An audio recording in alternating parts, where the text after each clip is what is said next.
So, hello guys! For today's vlog, babalik tayo doon sa kay Diwata. Titignan natin kung ano na ang nangyayari doon sa kanyang restaurant or kainan. So, susubukan natin kumain doon ngayon. At kung marami pang tao.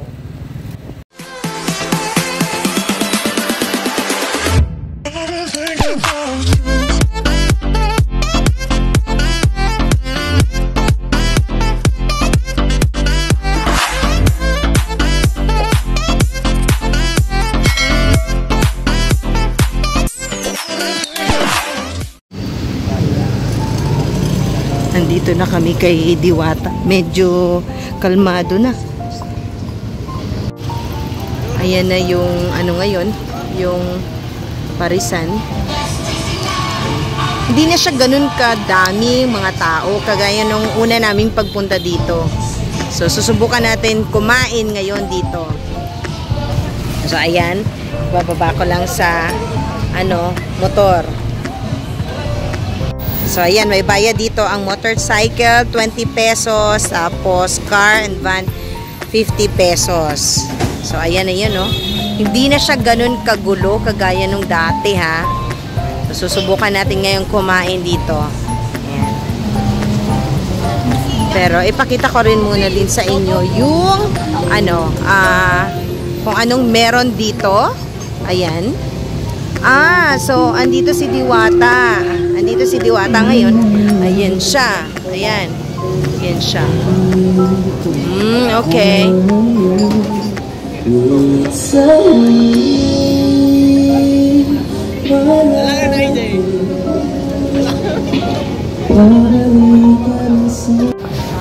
pumili na kami.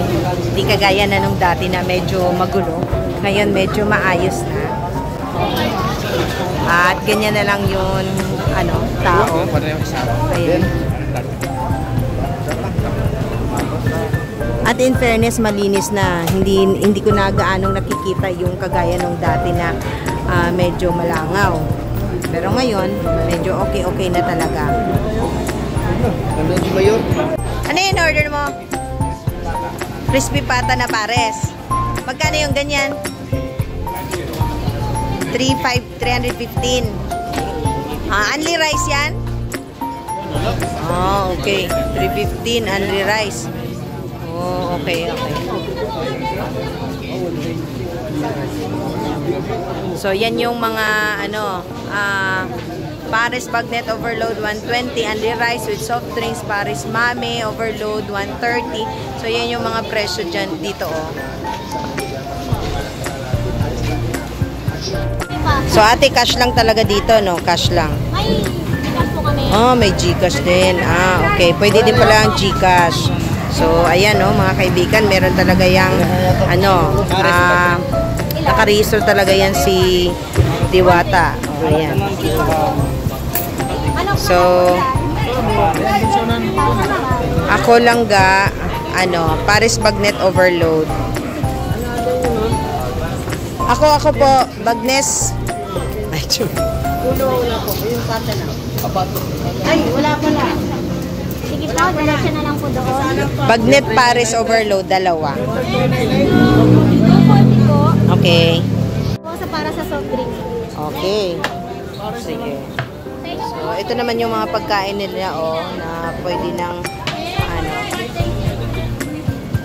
okay, yung sa chicken.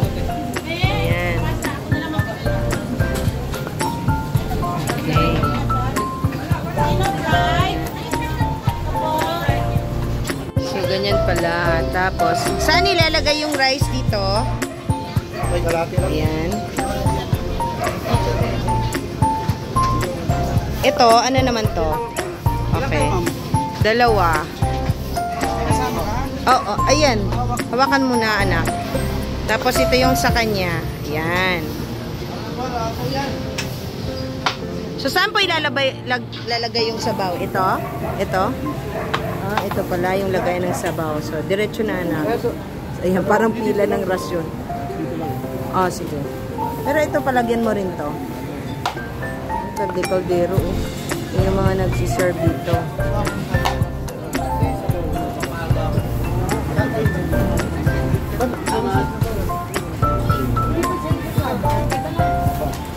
Okay na yan, ha?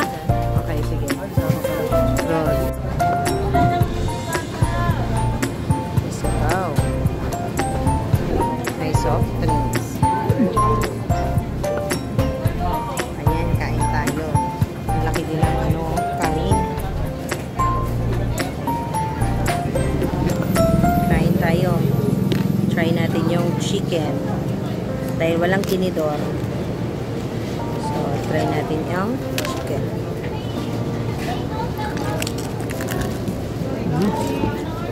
Crispy. May sabaw.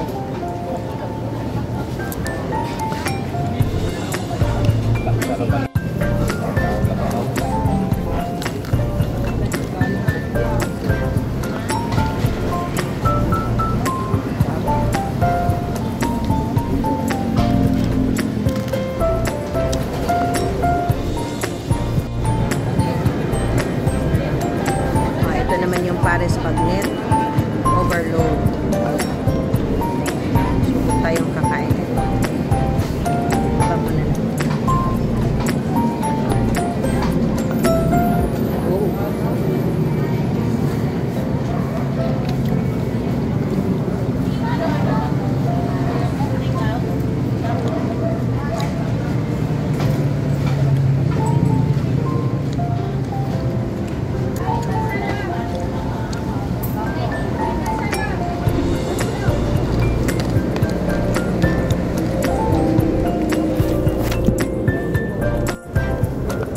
Proven talaga na konti na lang yung pumupunta, kaya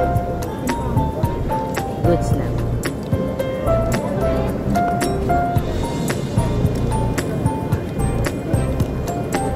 Tayo.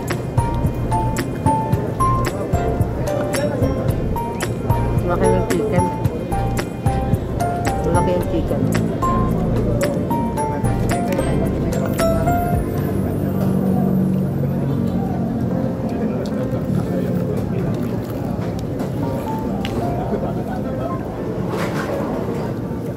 Papadami talaga kayo sa kain ng kanin.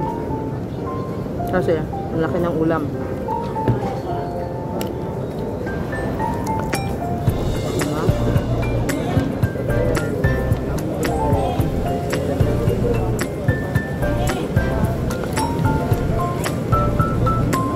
Gutom na ko.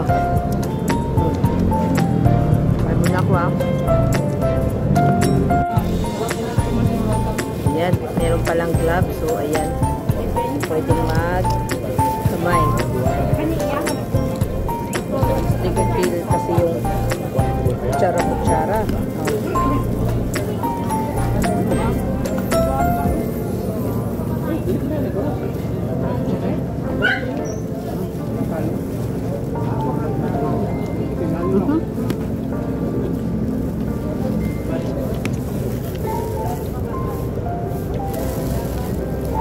So, satisfied naman kami sa aming kinain. Masarap siya, malalaki yung, lalo na yung chicken, malaki yung part. And tingnan nyo, konti na lang. Hindi na kagaya nung dati na magulo. Na, basta dati kasi pumunta na kami. Pero hindi pa ako nakakain. First time ko nakakain dito. Masarap naman. So, yan yung office ni Diwata, guys. Ayan. Ayan yung office. Nandyan siguro siya sa loob. So, for now, dahil nakakain na kami, na-try naman namin yung pagkain. So, hindi na siya, kagaya kasi ng dati. Hindi ko lang nilabas na medyo malangaw. Pero ngayon, okay na, malinis na. Thank you for watching, everyone!